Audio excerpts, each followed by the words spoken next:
하나님 말씀 보겠습니다. 말씀이 요한복음 11장 28절에서 44절까지 말씀 한 절씩 교독하시겠습니다. 이렇게 말한 뒤에 마르다는 가서 자매 마리아를 불러서 선생님께서 와 계시는데 너를 부르신다 하고 가만히 말하였다. 이 말을 듣고 마리아는 급히 일어나서 예수께로 갔다. 예수께서는 아직 동네에 들어가지 않으시고 마르다가 예수를 맞이하던 곳에 그냥 계셨다. 집에서 마리아와 함께 있으면서 그를 위로해 주던 유대 사람들은 마리아가 일어나서 나가는 것을 보고 무덤으로 가서 울려고 하는 것으로 생각하고 그를 따랐다. 마리아는 예수께서 계신 곳으로 와서 예수를 뵙고 그 발 아래 엎드려서 주님이 여기 계셨더라면 내 오라버니가 죽지 않았을 것입니다 하고 말하였다. 예수께서는 마리아가 우는 것과 함께 따라온 유대 사람들이 우는 것을 보시고 마음이 비통하여 괴로워하셨다. 예수께서 그를 어디에 두었느냐 하고 물으시니 그들은 주님 와 보십시오 하고 대답하였다. 예수께서 눈물을 흘리셨다. 그러자 유대 사람들은 보시오 그가 얼마나 나사로를 사랑하였는가 하고 말하였다. 그가 말하자서 유대 사람은 눈이 먼 사람의 눈을 뜨게 하시니 이 사람을 죽지 않게 하실 수 없었단 말이오 하고 말하였다. 예수께서 다시 속으로 비통하게 여기시면서 무덤으로 가셨다. 무덤은 동굴인데 그 문은 돌로 막혀 있었다. 예수께서 돌을 옮겨 놓아라 하시니 죽은 사람의 유이 마르다가 말하였다. 주님 죽은 지가 나흘이나 되어서 벌써 냄새가 납니다. 예수께서 마르다에게 말씀하셨다. 내가 믿으면 하나님의 영광을 보게 될 것이라고 내가 말하지 않았느냐.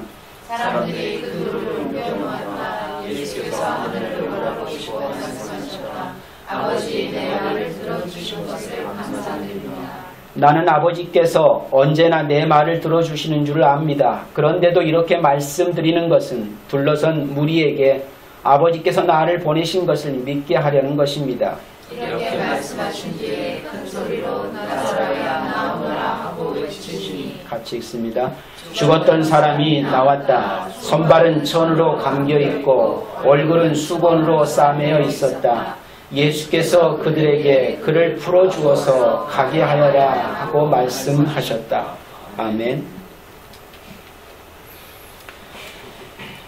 오늘 이 아침에 요한복음 11장 28절에서 44절까지 말씀을 가지고 사랑받는 자의 부활이라는 제목으로 같이 은혜 나누기를 원합니다.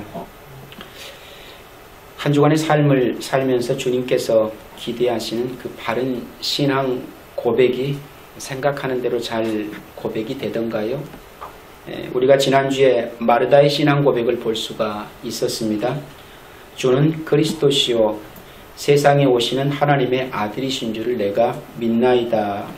이 고백이면 사실 우리들의 일상 속에서 막막하고 답답했던 그 참담한 현실이었다고 하더라도 아니 때로는 억울하고 안타까운 고통 속에 있었다고 할지라도 다 견딜 수 있게 되어지는 것이라고 확신할 수가 있습니다. 오늘 우리들의 신앙이 너무 근시안적인 문제에 집착하는 그래서 당면한 그 문제에만 집중하느라고 소망 없는 삶을 추구하지 않게 되어지기를 바랍니다. 말씀드리면 예수 그리스도 없는 신앙의 삶을 지향하지 말아야 되겠다라는 거예요. 절대 이 세상 것과 예수 그리스도를 맞바꾸지 말라는 얘기입니다. 그 어떤 순간에도 오늘 저 여러분이 하나님 백성으로 살아가는 삶의 여정 속에 꼭 붙들어야 할 것이 있다면 그것은 복음입니다.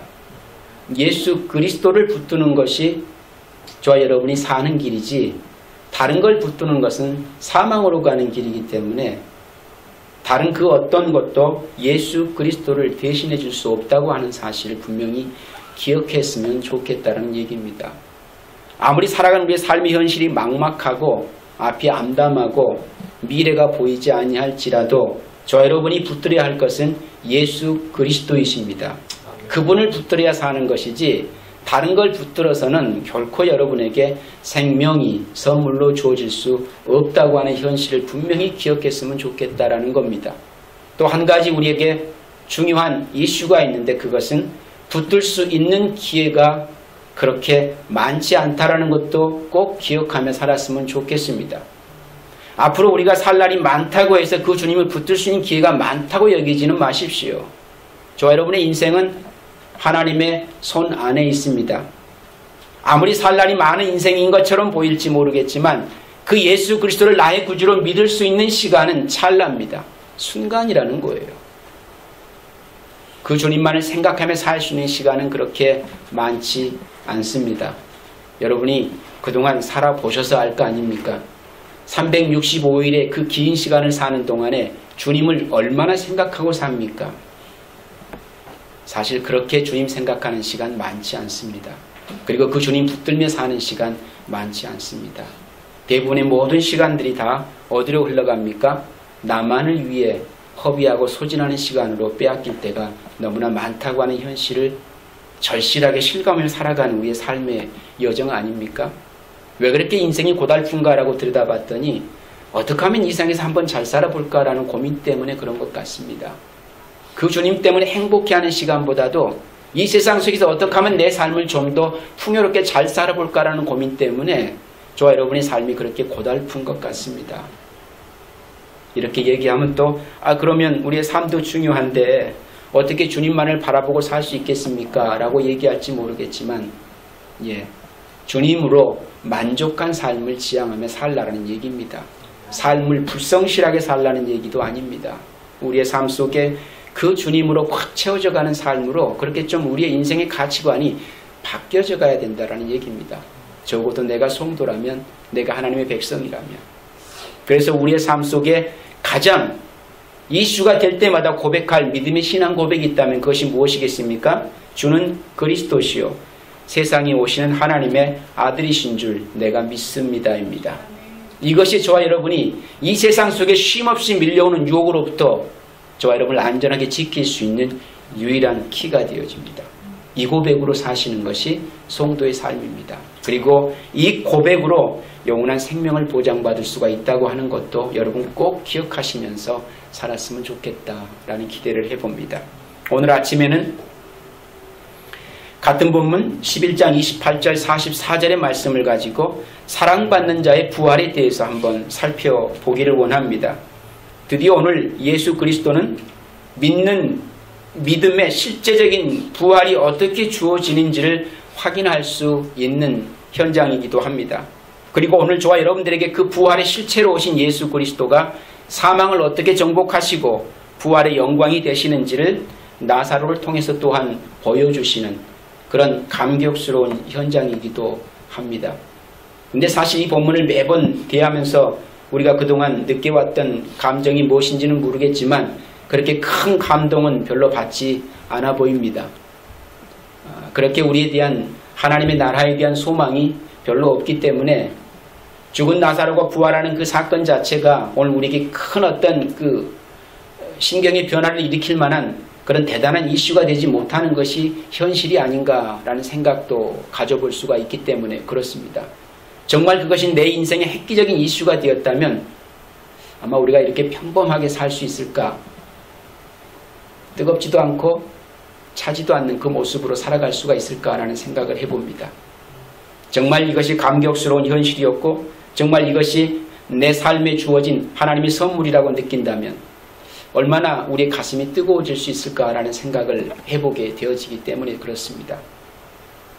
그런데 그렇지 못한 우리 현실들을 들여다볼 때마다 참 하나님 앞에 죄송하다, 부끄럽다, 참 안타깝다 라는 고백을 쉼없이 되뇌이게 되어집니다. 오늘 저와 여러분들에게 그 부활의 실체로 오신 그 예수 그리스도가 사망을 어떻게 정복하는지를 정확하게 바른 믿음의 가치 기준을 가지고 바라볼 수 있어야 합니다. 그리고 그 부활의 영광이 어떻게 저와 여러분들에게 선물되어질 것도 기대할 수 있는 그런 믿음의 사람이었으면 좋겠다라는 기대를 갖게 되어집니다. 예수님께서 베다니에 찾아오셨을 때 집안에 있던 그 마리아는 곧 마르다와 예수님 사이에 그 대화에 지금 끼어드는 장면으로부터 오늘 본문의 말씀이 시작되어지고 있죠. 그게 요한복음 11장 28절 29절의 내용입니다. 아마도 한때는 마르다보다도 더 낙심해 있었기 때문에 자신의 값비싼 그 향유로 예수님의 발을 씻겨드렸던 그 마리아는 그녀의 언니가 부르는 소리에 바로 밖으로 뛰어나갑니다. 선생님이 오셔서 너를 부르신다 그러면서 가만히 얘기했다라고 말씀이 기록합니다. 가만히. 뭐 큰 소리를 다그쳐 부르지도 않습니다. 가만히 예수님이 너를 부르신다라고 하니까 마르다는 집에서 벌떡 일어나 예수님께로 오는 것을 볼 수가 있습니다. 그녀는 예수님을 만나자마자 마르다가 했던 그 책망을 똑같이 누구에게 합니까? 예수님께 하는 것을 볼 수가 있습니다. 주님이 여기 계셨더라면 내 오라버니가 죽지 않았을 것입니다. 그게 11장 32절의 말씀이죠. 예. 여러분이 정말 하고 싶은 얘기. 인생을 살아가면서 어떤 고비마다 때마다 여러분의 삶 가운데 정말 크나큰 이슈가 닥칠 때마다 늘 주님 앞에 하고 싶은 얘기가 이 얘기 아닌가라는 생각을 해봅니다. 주님이 조금만 내 기도에 좀 더 귀를 기울여 주셨으면 내가 이렇게 참담한 꼴은 당하지 아니했을 텐데, 내 인생에 이런 비참한 일들을 경험하지 않아도 됐을 텐데 왜 이렇게 더디십니까? 내 마음처럼 좀 이렇게 분주하게 주님이 내 마음을 아시고 좀 내게 오셨으면 적어도 내가 이런 고초는 당하지 않았을 것 아닙니까? 왜 그런데 당신의 백성을 이렇게 참담하게 만드십니까? 참 안타까운 그런 고백을 주님을 향해서 쏘아붙이고 싶은 우리의 마음, 참 시원하다라고 생각할지 모르겠어요. 주님이 여기 계셨으면 내 오라버지는 결코 죽지 않았을 것입니다. 그런데 주님이 늦게 오는 바람에 내 오라버지가 죽었네요. 이게 다 주님 때문입니다. 주님이 우리의 요청을 빨리 들어주지 아니하고 늦게 더디 오시는 바람에 내 오라버지는 죽고 말았습니다. 이 일을 어떡할 겁니까? 이제 더 이상 소망이 없네요. 제가 이렇게 표현해 주니까 실감이 나지 않습니까? 그냥 그런 것 같은데. 아니, 제가 솔직히 느끼는 감정입니다. 그렇게 주님을 향해서 쏘아붙이고 되뇌이고 싶은 우리의 삶의 현실들이 얼마나 많습니까? 내 기도만 귀를 닫고 안 들으시는 것 같고 남의 기도는 다 들어주는 것 같은 그런 주님을 우리의 살아가는 삶의 현실 속에서 얼마나 많이 경험하고 고백해냅니까? 안 그런 척 애써 얼굴을 위장해보지만 결코 우리의 마음은 그렇지 못합니다. 마리아도 여전히 자신이 가진 내적 고투와 분노를 예수님께 다 쏟아냅니다. 그렇죠? 다 쏟아냅니다. 더불어 자신의 오라버니 죽음에 대한 책임이 누구에게 있다? 자신에게 있지 아니하고 예수님께 있다라고 다 떠넘깁니다. 저 여러분이 이 땅에서 잘 되고 못 되는 것이 누구 책임이라고요? 다 주님 때문이랍니다. 마리아는 오라버니의 죽음이 저주나 죄의 결과가 아니라 예수님께서 제때 오시지 않았기 때문이라고 모든 걸 주님께 떠넘기고 있는 것을 볼 수가 있습니다. 나사로의 죽음이 왜 죽어야만 되는지에 대한 현실을 우리에게 가르쳐 주시고자 하시는 그 주님의 뜻은 아랑곳하지 아니하시고 그저 내 사랑하는 오라버니가 죽었다는 이유 하나만으로 그 모든 책임을 주님께 떠넘기는 참 얼굴 두꺼운 현실을 또 직면하게 되어집니다. 이 죄의 결과가 무엇 때문에 발생했는지에 대한 원인은 생각해 보지 않고 그저 우리는 나라고 하는 나의 존재 가치 챙기는 데만 열심을 내는 우리의 모습을 들여다보는 듯합니다. 혹 오늘 우리도 이런 생각을 가지고 신앙생활하고 있지는 않습니까? 우리들의 삶 속에서 해결되어야 할 것들이 있는데 그것이 아직까지 해결이 안 된 데는 주님이 제때 관여하여 주시지 않아서 그렇다라고 여기고 있지는 않는가라고 하는 거예요. 주님의 마음이 내 마음 같지 않네. 코미디 프로를 보면 그런 얘기가 있습니다. 내 마음 같지 않네. 나는 이걸 이렇게 하고 싶은데 상대방이 전혀 반응하지 않는 겁니다. 그때 고백하는 한마디가 내 마음 같지 않네. 정말 주님이 여러분 마음 같지 않습니까? 아니면 어떤 일에 대해서 별반 노력도 하지 않고 기대도 하지 않았는데 그 일이 내가 원하는 대로 이루어졌을 때 주님이 내가 원하는 때에 나의 마음을 아시고 역사해 주셔서 그렇게 된 것으로 신앙 고백하지는 않습니까? 우리가 신앙생활 하시면서 분명히 알아야 할 것이 있습니다. 그것은 주님은 절대로 우리들이 원하는 때에 우리들의 필요를 해결하시는 분이 아니라 주님의 때에 주님이 뜻하는 대로 행하시는 분이라는 사실을 인정하는 것이 믿음이에요. 그게 신앙입니다. 그게 성도가 하나님을 바라보는 관점이라야 돼요. 우리 주 예수 그리스도가 나의 구원이고 생명이라고 하는 것은 그분의 때에 그분의 뜻에 맞게 그분이 행하시고자 하시는 대로 행하시는 그 모습을 그대로 인정해 드리는 것. 그게 믿음입니다. 빨리 오라고 주님 빨리 오라고 그렇게 요청했는데 1시간 거리를 어떻게 사흘 만에 오십니까? 그러니 내 오라버지가 죽을 수밖에 없지요. 이건 다 주님 때문입니다. 주님이 더디 오시는 바람에 이런 일이 발생했잖아요. 주님은 주님의 때에 오시는 겁니다. 내 때에 오는 게 아니라는 거예요. 우리의 바람과 기대를 충족시켜 주시기 위해서 저와 여러분들을 하나님 백성 삼으신 게 아니라는 얘기입니다. 주님을 우리들의 시간 속으로 끌어당기지 않았으면 좋겠습니다. 내가 급하다고 주님도 급하신 걸로 착각하지 말라는 얘기입니다. 내가 바쁘다고 주님도 바쁘게 행동하시는 그런 분이라고 이해하지는 마십시오. 우리가 바쁜 건, 내가 급한 건 다 내 욕심 때문인 겁니다. 그걸 들여다보지 못한 우리의 어리석음이, 우리의 죄성이 얼마나 주님 마음을 아프게 하는지 여러분 혹시 알고 계십니까? 믿음을 갖고 기다리는 훈련이 오늘 저와 여러분들에게 절실하게 필요하다라는 거예요. 주님의 때를 기다릴 수 있는 그 인내가 성숙한 신앙의 사람으로 가는 유일한 길이 되어집니다. 믿음의 인내에 선한 싸움 없이 어떻게 그 하나님의 나라가 우리 영원한 소망으로 다가올 수가 있겠습니까? 그렇게 급한 마음을 가지고 어떻게 주의 나라를 내 마음에 품고 살아갈 수 있겠냐라는 거예요. 이 땅에 화려한 것들이 그렇게 너무나 많은데 그것들을 바라볼 때마다 급하게 그것들을 다 내 것으로 소유하려다 보면 그 나라는 자연스럽게 내 삶에서 멀어지는 것이 당연지사 아닙니까? 그럼에도 불구하고 우리는 잘 살고 있다라고 스스로 착각하는 우리의 그 믿음의 현실을 바라볼 때 참 주님은 우리를 보실 때마다 참담하다라고 하실 수밖에 없을 것 같아요.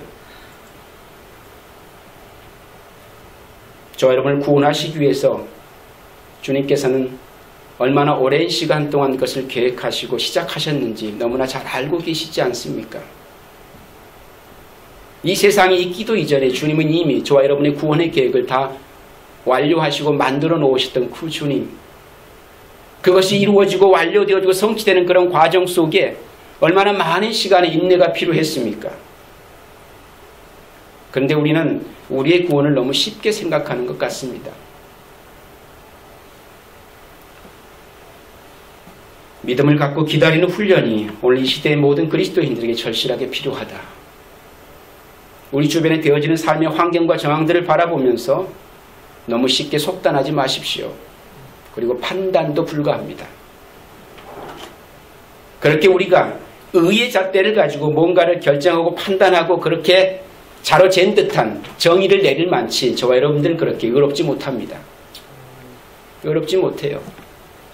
그럼에도 불구하고 우리는 너무나 쉽게 자기 의분을 내보일 때가 많은 것을 발견합니다. 만약 주님께서 그렇게 우리에게 그 의분을 끊임없이 내비치셨으면 저와 여러분들 이 자리에 남아있을 수 없습니다. 한 사람도 살지 못하는 거예요. 그런 주님의 인내는 들여다볼 생각은 않고 우리는 우리의 욕심 챙기는 데만 너무나 바삐 살아가는 오늘 현대 그리스도인들의 삶의 모습을 들여다볼 수 있다라는 얘기입니다. 이제 비통하며 울고 있는 마리아와 문상객들을 한번 바라볼 수 있기를 바랍니다. 그것이 고통의 소용돌이 가운데 죽음이 남겨놓은 흔적들이기 때문에 그렇습니다. 주님은 그런 사망의 흔적들을 바라보십니다. 그리고 예수님도 다수의 문상들과 같이 똑같이 그 중에 한 사람처럼 그냥 서 계십니다. 특별한 분으로 와 계시지 않습니다. 여기서 예수님은 바다 위를 걸으시고 폭풍을 잠잠케 하시는 능력자가 아니라 그저 갑작스러운 죽음의 고통의 감정들에 사로잡힌 한 사람으로 그냥 서 계실 뿐입니다. 근데 거기에 있는 다수들은 유대인들, 마리아 마르다는 그 주님을 그렇게 바라보지 않습니다. 곧 무슨 일이 일어날지를 잘 알고 계심에도 불구하고 잠시나마 나사로에 대한 사랑과 죽음에 대한 증오가 예수님의 마음을 압도합니다. 그리고 말씀은 우리에게 증거합니다. 예수님이 눈물을 흘리셨다고. 본문 33절 35절을 통해서 우리 히브리서 저자가 증거했던 말씀의 의미를 생각해 볼 수가 있습니다. 히브리서 2장 17절 18절 말씀에 이렇게 기록합니다. 그러므로 그는 모든 점에서 형제 자매들과 같이 같아지셔야만 했습니다. 이것을 꼭 기억해 주시기 바랍니다. 그것은 그가 하나님 앞에서 자비롭고 성실한 대제사장이 되심으로써 백성들의 죄를 대신 갚으시기 위한 것입니다. 그는 몸소 시험을 받아서 고난을 당하셨으므로 시험 받는 사람들을 도우실 수 있습니다. 이렇게 말씀이 오늘 본문에 대한 의미를 정확하게 해석해 내고 있습니다. 무슨 얘기입니까? 한 사람의 인성을 지닌 그 한 사람의 문상객으로 지금 서 있는 주님의 모습을 우리가 눈여겨보실 수 있어야 된다는 얘기예요. 주님이 왜 눈물을 흘리시는지에 대한 그 주님의 사랑, 그 애틋함을 저와 여러분들이 분명히 기억할 수 있어야 되겠다. 십자가 위에서뿐만 아니라 예수님의 삶을 통해 예수님께서는 죄에 대한 유혹, 불신앙, 약함, 환난의 시기에 버려짐이라는 그 모든 종류의 그런 시련들을 다 감내하십니다. 다 겪으세요. 우리가 똑같이 아파하고 고통스러워하고 절망스러워하고 힘들어하시는 그 모든 삶의 환경들을 다 겪어내십니다. 예수 그리스도는 하나님이라서 패스오버하는 경우가 없습니다. 그분은 하나님이시기 때문에 참고 인내할 수 있다라고 그렇게 성경은 말씀하지 않습니다. 우리와 똑같이 같아지셔서 우리의 고통을 체유하시고 우리의 아픔을 느끼시고 우리의 슬픔을 같이 슬퍼해 주시는 똑같은 인성을 지신 주님으로 오늘 우리에게 그 사랑을 보여주고 계시다라는 거예요.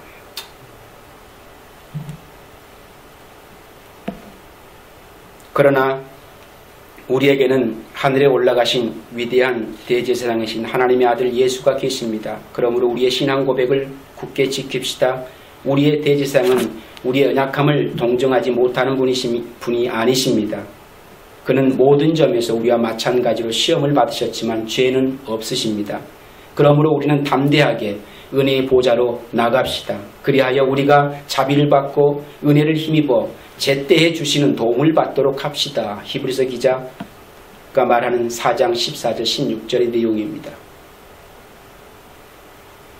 친구의 무덤 앞에 선 예수님의 그 모습에서 우리는 죄의 가장 섬뜩한 그런 신호, 곧 죽음을 직면한 영혼과 고뇌를 발견할 수 있어야 되겠다라는 거예요. 자신의 발 앞에 엎드려 울던 마리아 때문에 이미 마음이 심란해진 그 예수님이 무덤으로 가셨잖아요. 그리고 나사렛의 무덤을 보신 예수님께서 어떻게 하십니까? 35절 말씀대로 눈물을 흘리십니다. 그렇게 눈물을 흘리시는 예수님을 본 구경꾼들이 하는 말이 참 과간입니다. 그렇죠? 오늘 말씀을 통해서 보면. 그러자 어떤 유대 사람들은 보시오, 그가 얼마나 나사로를 사랑하였는가 라고 하면서 주님이 나사로를 사랑하는 것을 강조하는 것 같지만 그 다음 얘기를 들어보면 금방 알 수가 있습니다. 그 가운데 어떤 사람이 또 이렇게 말합니다. 눈먼 사람의 눈은 뜨게 하신 분이 이 사람을 죽지 않게 할 수는 없단 말이요 라고 또 얘기합니다.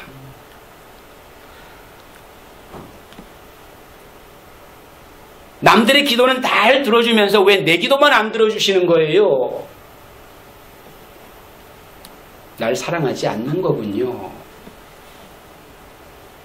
같은 고백 아닙니까?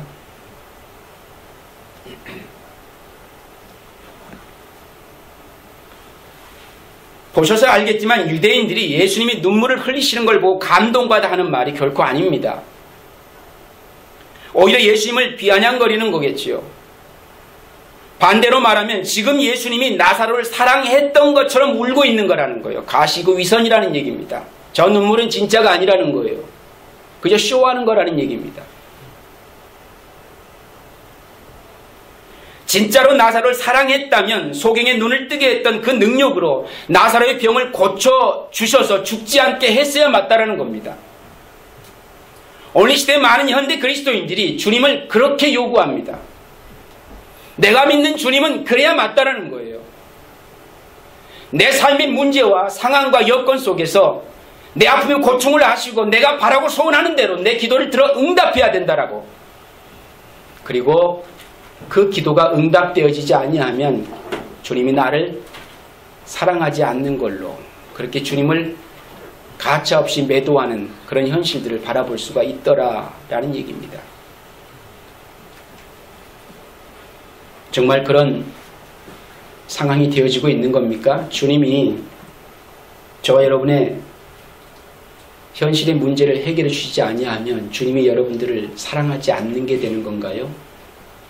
그리고 무능하고 능력이 없는 주님이 되어지십니까?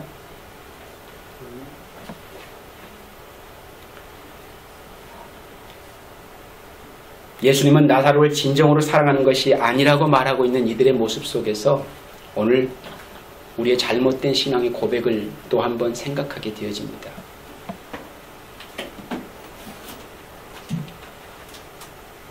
이렇게 예수님의 사랑과 죄인들의 사랑은 분명한 차이가 있습니다. 저와 여러분들이 주님을 사랑하는 방법은 대가성입니다. 조건부예요. 내가 이렇게 했으니 나한테도 이만큼 해줘야 되는 거 아닙니까? 내가 이렇게 애쓰고 수고했으니 여기에 대한 보답을 주님이 해주셔야 되는 거 아닙니까? 내가 밤잠 설쳐가며 주님 앞에 기도했으니 내 기도를 응답해 주셔야 되는 것 아닙니까? 내가 내 가진 것으로 이만큼 하나님 앞에 헌신했으니 내 인생을 책임져야 되는 거 아닙니까? 이걸 소위 뭐라 그럽니까? 기복주의 신앙이라고 하는 거예요. 하나님을 하나님으로 섬기지 않는 겁니다. 하나님은 여러분의 바람이나 기대대로 움직여주시는 분 아닙니다.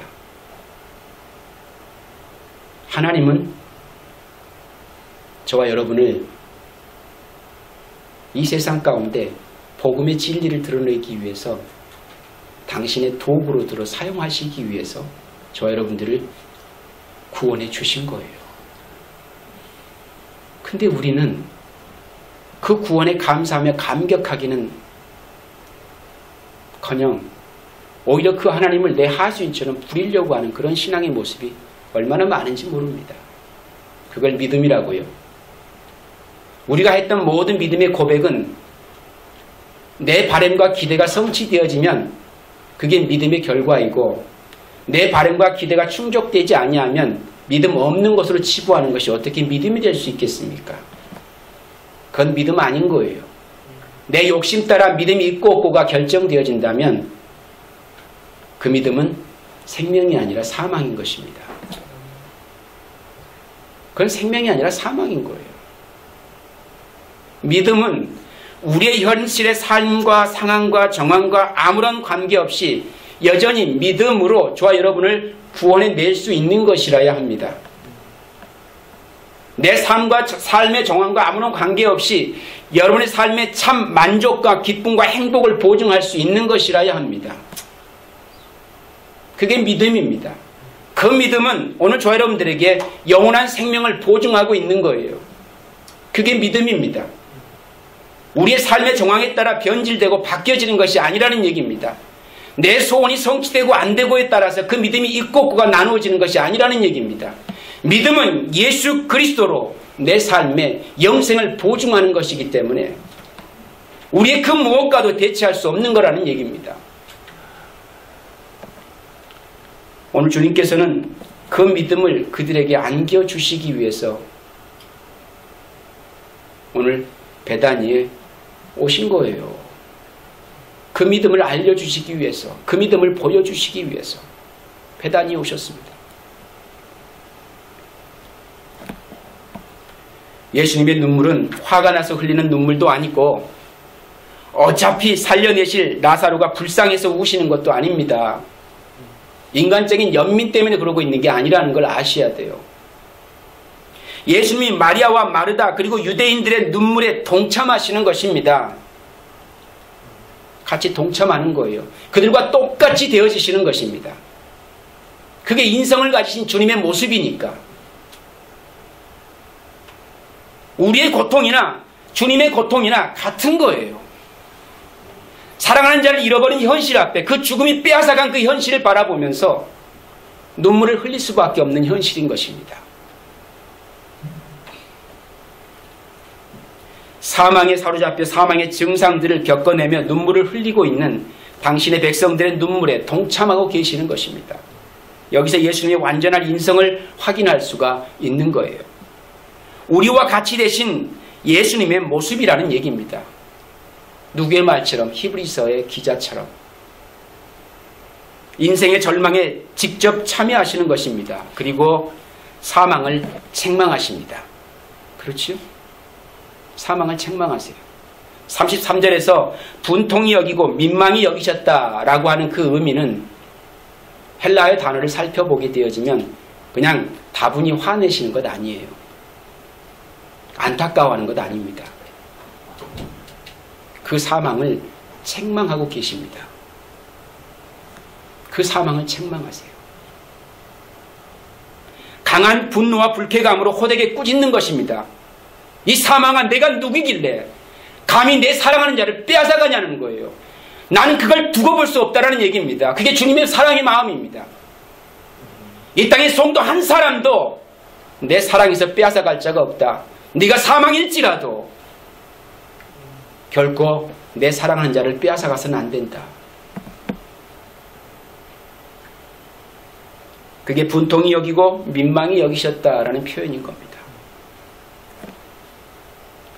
그것은 죽음 앞에서 울고 있는 마리아나 유대인들에게 호통을 치고 있는 것이 아니라 당신의 백성들을 붙들고 있는 사망의 세력에 분노하고 호통치고 계시는 거예요.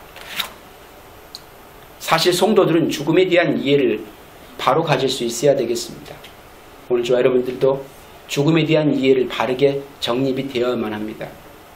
우리는 종종 죽음은 사람들의 자연스러운 부분이다 라고 그렇게 생각을 하는 것 같습니다. 이런 관점에서 의하면 삶과 죽음은 동전의 양면 같은 거예요. 인생의 누구나가 삶과 죽음이 같이 가는 것으로 이해를 합니다. 여러분도 그렇게 이해하죠?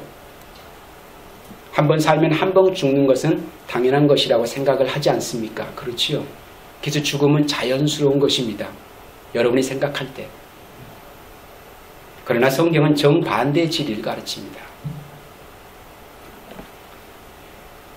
영원한 생명은 태초부터 창조의 목표였습니다.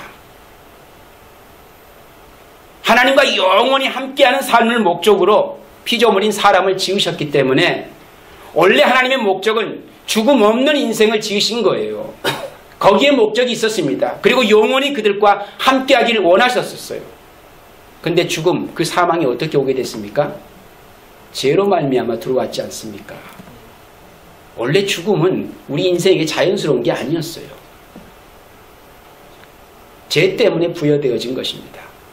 불순종 때문에 우리에게 침투되어진 우리의 대적인 것이지 여러분이 이렇게 자연스럽게 수용해야 할 대상 아닌 거예요. 왜 저와 여러분이 죽는 것이 자연스럽다고 생각하십니까? 예수 안에서. 이제는 아닌 겁니다. 이제는 아니에요. 우리 신앙의 삶의 여정 속에 가장 큰 대적이 있다면 그건 뭡니까? 죽음, 사망인 겁니다. 왜? 그 죽음과 사망은 뭐기 때문에? 죄의 결과물이기 때문에 그렇습니다. 근데 이 죽음을 너무 쉽게 자연스럽게 수용합니다. 그리고 그 죽음을 대단히 무서워합니다. 크리스찬이든 넌 크리스찬이든 죽음을 너무 두려워하는 것 같아요. 넌 크리스찬은 그렇다고 칠 수 있어요. 왜? 죽음은 그들을 삼키러 온 거니까. 그렇지요? 두렵지요? 무섭지요? 그렇지만 그리스도인들에게 있어서 죽음이 무서움의 대상입니까? 아니, 예수 그리스도께서 십자가에 죽으시고 부활하셔서 그 죽음을, 사망을 이기시고 극복하셨다며요. 근데 왜 여전히 모든 그리스도인들에게 있어서 그 죽음이 두려움의 대상이 되고 있냐라는 겁니다. 죽음은 저와 여러분이 대적인 거죠. 싸워 이겨야 할 대상인 거죠. 그렇다고 죽지 않고 영원히 산다는 얘기 아닙니다. 그 죽음은 최소한 저 여러분들에게는 이제 더 이상 두려움의 대상이 아니라는 겁니다. 그렇다고 자연스러운 것으로 받아들여서도 안 됩니다. 왜? 저와 여러분은 영생의 소망을 갖는 하나님의 자녀들이니까 죽음은 저와 여러분과는 무관한 거잖아요. 그렇죠? 왜 죽고 난 다음에 구원받습니까? 이미 그 죽음을 이기시고 승리하셨는데 예수를 믿음과 동시에 죽음이 여러분의 삶 가운데 극복되어져 있어야 맞죠. 그럼 더 이상 죽음은 두려움의 대상이 아니고 죽은 이후에 구원받는 게 아니지요. 예수를 믿음과 동시에 구원은 확증되고 보증된 게 맞지요. 그럼 저와 여러분들은 이제 구원의 삶을 사는 게 맞습니까? 사망 이후의 구원을 기대해야 맞습니까? 성도는 예수 그리스도로 말미암아 이 땅에 사는 여정 동안에 어떻게 살아야 됩니까? 구원받은 부활의 신앙을 가지고 사는 게 맞습니다. 근데 왜 자꾸 이 모든 삶을 죽음 이후에 주어지는 것으로, 죽음 이후에 행해야 되는 것으로 이해를 하고 있냐라는 거예요. 그러면 똑같이 저와 여러분들도 믿지 않는다는 처럼 죽음을 건넌 이후에 나야 진짜 성도의 삶을 살 수 있다고 착각하고 있는 겁니다. 그러나 성도는 그렇지 않습니다. 하나님 백성은 그렇게 사는 게 아니에요. 죽음은 우리 인생의 자연스러운 것 아닙니다. 원래는 우리에게 주어질 수 없는 거였어요. 그런데 아담과 하와가 선악과를 먹음으로 말미암아 우리 인생에 들어온 가장 질이 나쁘고 가장 흉측한, 그리고 우리가 꼴도 보기 싫어해야 될 것이 뭡니까? 죽음인 겁니다. 그 사망을 대면하는 장례식에 가서 여러분들은 어떤 생각을 해야 돼요?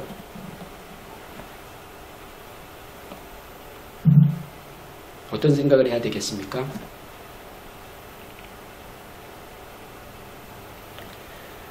그 사망은 이미 저와 여러분의 삶 가운데 극복되어진, 그 사망은 이미 예수 그리스도로 말미암아 패배되어진 것이기 때문에 더 이상 저와의 삶을 유린할 수 없는 대상으로 이해를 해야 맞습니다. 그러면 이제 장례식의 현장에서 여러분들이 너무 안타까운 나머지 사랑하는 이를 잃어버렸기 때문에 우는 것 있을 수 있어요. 가슴 아파하는 것 있을 수 있습니다. 침통해하는 것 있을 수 있습니다. 그러나 그 울분과 그 침통과 그 안타까움이 사망을 극복하지 않는 그런 현실의 자리로 나가서는 안 된다라는 얘기입니다. 그 사망은 이미 극복되어진 거기 때문에 오늘 우리의 마음속에 애틋한 마음으로 너무나 안타까워서 행해지는 우리의 슬픔과 비통은 있을 수 있습니다. 그러나 결코 사망 때문에 절망하고 좌절하는 현실이 되어서는 안 되겠다라는 겁니다. 그 사망은 주님이 이기셨습니다. 그러나 장례식장 가가지고 사망을 이겼다 그래가지고 희희낙낙하면 되겠습니까? 그건 아니잖아요. 그렇죠? 왜 장례식장에 이렇게 사람들이 슬퍼? 이렇게 표현하면 안 되는 거예요. 그 당연한 걸 가지고 왜 그렇게 표현하는지, 그게 믿음이 있어 보이는 겁니까? 아니죠. 뭔지 모르는 거죠. 바른 믿음의 기준을 알지 못하니까 그런 표현이 나오는 거예요. 당연히 이웃의 아픔에 동참해야 맞는 거죠. 그리스도인이라면. 내 사랑하는 아내를 잃어버리고 자식을 잃어버리고 남편을 잃어버리고 부모를 잃어버렸는데 어떻게 그 자리에서 희낙낙할 수 있습니까? 천국에 다시 만날 거기 때문에요? 천만에요. 그런 문제가 아니잖아요. 주님처럼 똑같이 눈물 흘릴 수 있어야 된다는 얘기예요. 동일하게 그 현실 앞에. 왜? 그 이웃의 아픔을 내 아픔으로 체감할 수 있는 게 성도입니다. 그들의 고통을 내 고통으로 끌어안는 게 성도라는 얘기예요. 그게 사랑입니다.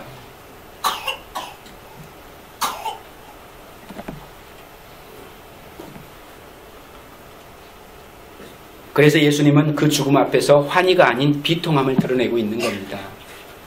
오늘 예수님께서 그렇게 반응하셨다면 사랑하는 자들의 죽음과 마지막 부활 사이 그 중간 시대에 살고 있는 우리가 갖는 그 비통함은 당연한 것이다 라는 거예요.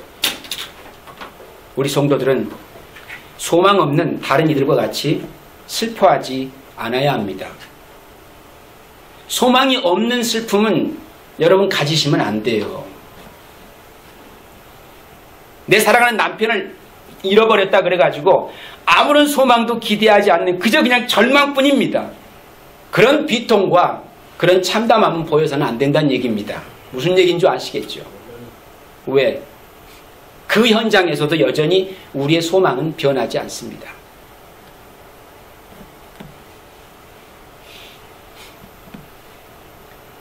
그러나 그 슬픔 자체는 피할 수 없습니다. 그 슬픔 자체는. 그렇다고 죽음은 행복으로 가는 기쁨의 통로가 아닙니다.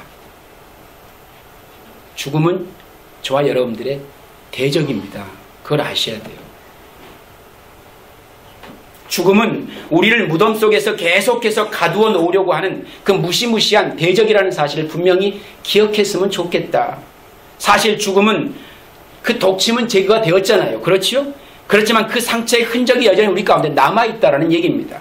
죽음이 성도들에게 결정적 타격을 가하지는 않지만 우리 몸이 부활할 때까지는 성도들의 대적인 것만큼 분명한 사실입니다.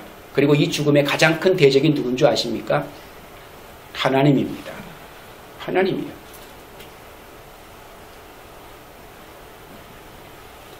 좋은 소식은 누군가가 죽는 것이 아니라 죽음이 궁극적으로 생명의 주님에 의해 정복당했다는 것을 아는 것입니다.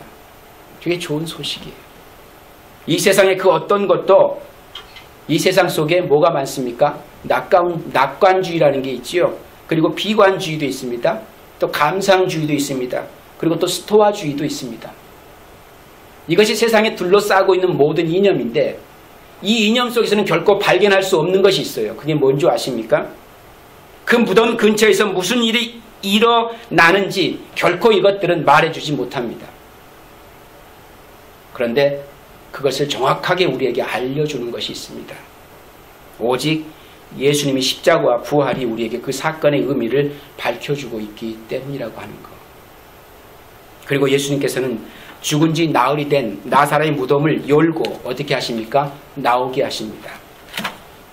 오늘 본문 43절, 44절 말씀에 나사로야 나오너라 라고 하시니 죽었던 사람이 나옵니다. 사실 나사로의 부활은 나사로에 대한 것이 아니지요. 이를 통해서 예시되고 맛보기로 소개된 예수님의 부활을 가리키고 있었던 것입니다. 나사로의 부활 자체에 목적이 있는 것이 아니라는 얘기입니다. 세메이온이라고 하는 단어 자체, 그 기적은, 그 이적은 결국 그 이적이 담고 있는 진짜가 뭐냐는 것에 우리의 주안점이 있는 거예요. 예수님의 죽음, 예수님의 장례, 그리고 예수님의 부활이 이 나사로의 사건을 통해서 우리에게 알려주고 싶으셨던 것입니다. 그것이 베다니에서 일어난 이 사건의 그림자를 비추는 태양인 거예요. 성도는 그것을 볼 수 있어야 됩니다. 그리고 그것을 믿음으로 믿을 수 있어야 되는 거예요. 이것은 분명히 결정적 표징입니다. 왜냐하면 맨 나중에 일어날 하나님의 심판이 무엇입니까? 멸망받을 원수는 뭐라는 겁니까? 사망이라는 결론인 거예요. 그걸 보여줍니다. 죄인은 사망일 수밖에 없는 현실을 고스란히 우리에게 안겨주고 있습니다. 사망. 그래서 나사로는 죽어야만 됐던 거예요.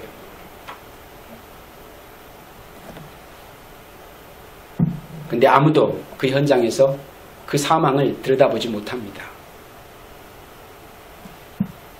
이 표징을 통해서 예수님의 바람은 뭐였습니까? 42절 하반절에 말씀한 것처럼 아버지께서 나를 보내신 것을 그들로 하여금 믿게 하는 데 목적이 있습니다. 믿게 하는 데.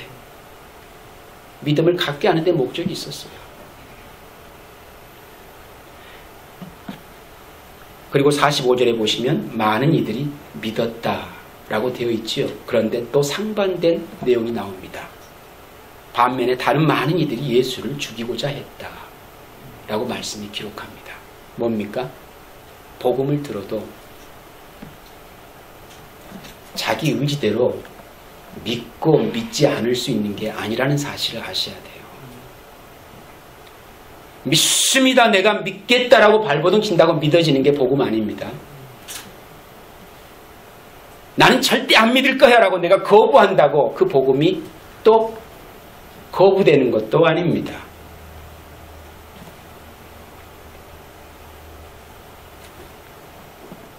요한복음 1장 4절과 5절 말씀, 10절과 13절 말씀에 이렇게 기록해 주고 있습니다.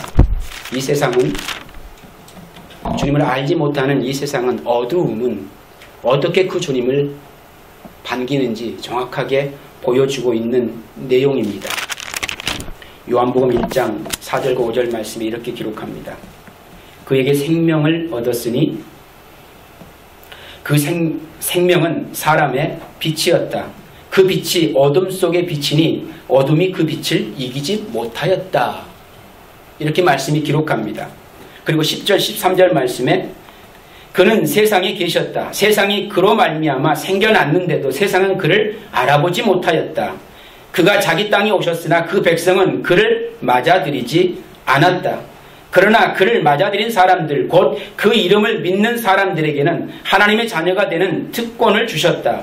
이들은 혈통에서나 육적에서나 사람의 뜻에서 나지 아니하고 하나님에게서 났다라고 되어 있습니다. 뭐 혈연, 지연, 학연, 뭐 무슨 어떤 믿음의 가족관계 이런 것들로 구원이 주어지는 게 아니에요. 그것과는 무관하게 누구에게서 하나님에게서 선물되어진 게 맞습니다. 그러니까 그 어떤 것도 우리의 삶 속에 자랑거리 아닙니다. 그리고 믿음은 내가 믿겠다고 덤벼든다고 믿어지는 것도 아닙니다. 하나님이 저와 여러분을 사랑하셔서 하나님이 당신의 백성으로 택하여 부르시고 그 자녀 삼아주셔야 믿음이라는 것을 얻게 되어지는 것입니다. 그게 하나님의 은혜입니다. 이 모든 이야기 중 가장 좋은 소식이 뭡니까? 오늘 본문에 맨 나중에 멸망받을 원수는 사망이라는 결론입니다. 자, 그럼 이제 저 여러분들 이 땅에 살아가면서 예수를 알지 못하고 하나님 백성 아닌 자들의 결론은 뭡니까? 그냥 사망이지요. 어떤 경우에서건. 그러면 하나님의 백성들은 뭡니까? 사망과는 무관한 삶을 살게 되어져 있다라는 얘기잖아요. 그러면 사망이 우리에게 다가올 때 그 사망을 보고 두려워해야 맞습니까? 아니라는 거잖아요. 그 사망은 이미 주님이 이기신 거잖아요. 싸워 승리했잖아요. 그러면 이제 우리는 그 사망을 이긴 자의 삶을 살도록 부름받은 하나님의 자녀들이잖아요. 그럼 더 이상 이 땅에 살아가면서 무엇 때문에? 사망, 죽음 때문에 두려워하는 인생은 되지 말아야죠. 근데 현대 그리스도의 삶 속에 가만히 그 내면을 들여다보면 왜 예수 믿는가라고 물으면 구원받지 못할까봐가 많습니다. 안 그렇습니까? 천국까지 못하게 될까봐. 천국까지 못한단 말이 뭡니까? 사망되어질까봐 걱정하는 거잖아요. 지금 사망. 그렇죠.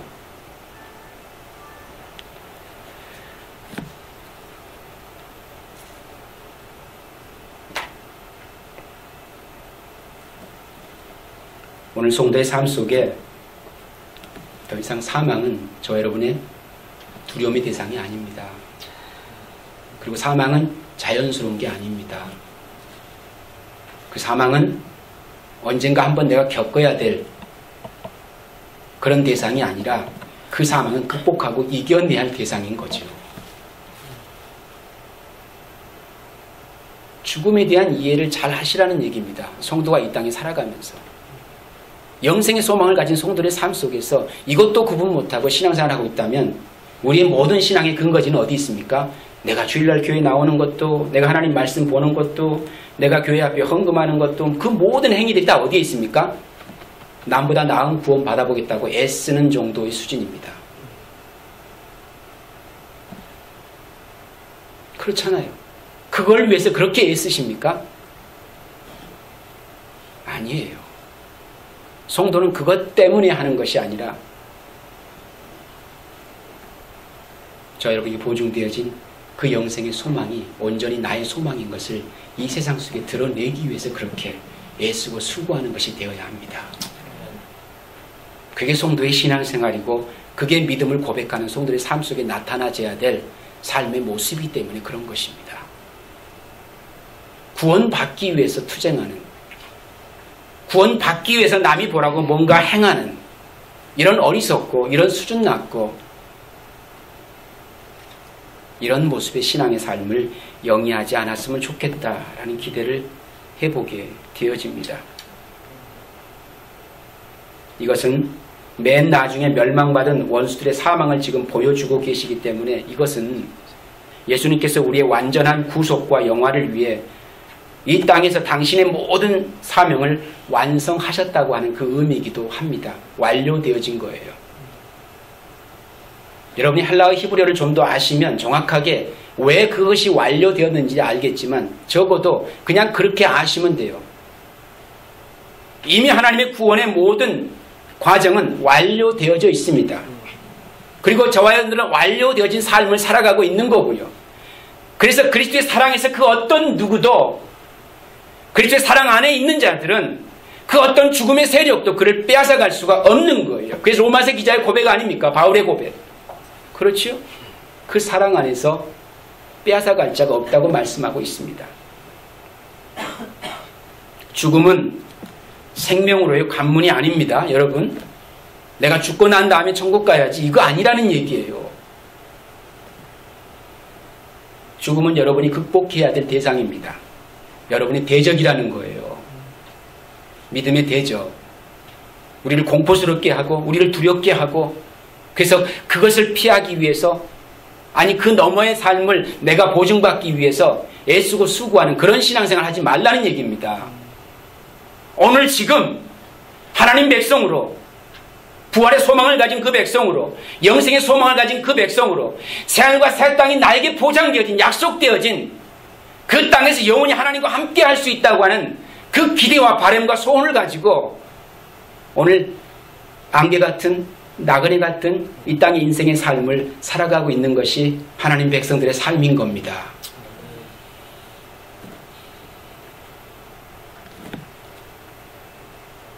죽음은 상냥한 친구가 아니라 무서운 적입니다. 그것은 인생의 자연스러운 일부가 아닙니다. 상상할 수 있는 가장 부자연스러운 거예요. 그게 우리 인생에 있어서. 원래 없어야 맞는데 그게 내게 들어와서 참 불편한 존재, 그게 죽음입니다. 그러나 예수님은 당신의 죽음과 부활을 통해서 뱀의 머리를 깨뜨리셨고 모든 성도의 마지막 원수를 격파하십니다. 그러므로 죽음은 패배한 원수라는 거예요. 패배한 원수. 그래서 이제 죽음은 우리의 죄에 대한 하나님의 심판이 아니라 아담의 죄에 동참한 우리들에게 일어나는 일시적인 현상일 뿐입니다. 일시적인 현상. 죄와 심판이 사라질 것이기에 우리는 우리 주님과 함께 죽음을 향해 괴로움과 분노에 찬 목소리를 외칠 수 있고 또 바울과 함께 노래할 수 있는 믿음의 고백이 있습니다. 그게 뭔지 아십니까? 바울이 그렇게 고백하잖아요. 고린도전서 15장 55절 말씀에 사망아 너의 승리가 어디 있느냐?